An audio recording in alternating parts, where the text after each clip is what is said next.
স্যাটারডেতে আমরা গিয়েছিলাম শকুন্তলা কালীবাড়িতে ঠাকুরকে পুজো দিতে, তাই ফুল আর মিষ্টি কিনে নিলাম।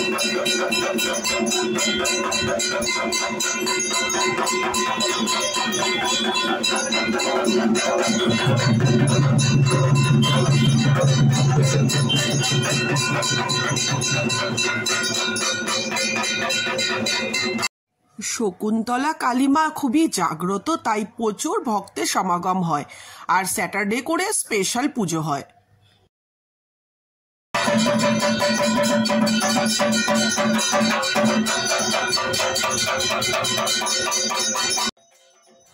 রক্ষা কালী মায়ের একবারই মূর্তির পুজো হয়, সেটা হচ্ছে বৈশাখ মাসে।